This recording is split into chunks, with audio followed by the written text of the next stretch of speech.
everybody, Jason here of GhostbustersNews.com, and I am in LA this weekend for Ghostbusters Fan Fest presented by Wizard World. But being that I'm in town, first and foremost, I had to stop off at a pretty spook-filled hotel.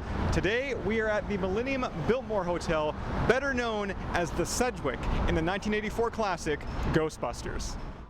Now before we dive inside the Biltmore, let's first take a look at the outside. And if you remember the classic cleaning up the town scene from the film, the exterior will look pretty familiar. Obviously a few things have changed over 35 years, like the trees out front, but the majority has been left untouched. Now taking a look on the inside, we can't help but think of Bill Murray asking, "Hey, anybody see a ghost?" Here's the main Galleria, and as a Ghostbusters fan, finally stepping foot into this hotel and spending the weekend here was certainly a bucket list item.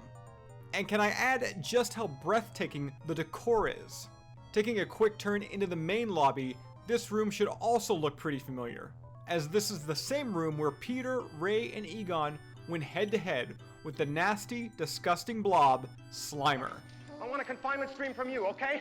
Go! Okay, hold him up there, he's gonna move, hold him up, go! Once again, as a Ghostbusters fan, walking into this room was surreal. And as someone who was just a patron staying 3 nights at the hotel, it was one heck of a first impression when I first arrived and checked in. I also want to touch on the beautiful lighting and ceiling treatment that's just begging for a proton stream blast. Heading back out to the main Galleria and turning left, we are going to find the elevators. What are you supposed to be, some kind of a cosmonaut? No, we're exterminators. Somebody saw a cockroach up on 12. And the best part, the elevators haven't changed and are easily recognizable to even the most casual of fan. And when those doors open, looking inside the elevator, you're gonna notice that it's totally different than what was seen in the film. I blame myself. So do I.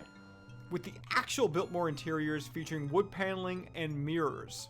Now before taking the elevators upstairs, if you continue on, you'll find this terrace that overlooks the Rendezvous Court.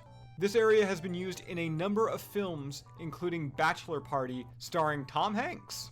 Speaking of the hotel being used in film, there are several televisions set up, showcasing the hotel's rich history with Hollywood, including, of course, Ghostbusters. It's right here, Ray. It's looking at me. He's an ugly little spud, isn't he? I think he can hear you, Ray. Now the hallways that were used in the film were recorded on a soundstage, and what is actually at the Biltmore looks completely different. So if you're looking to reenact scenes between Peter Venkman and Slimer, you're gonna be out of luck. Now one last thing to touch on is this staircase, which may look familiar. I'll give you a second to guess what it was used for. But when we get to 20, tell me. I'm gonna throw up. Yes, Dana Barrett's apartment building. The use of a matte painting changed the look a bit when compared to what was seen in the film. But this staircase, it's it. It's most definitely it.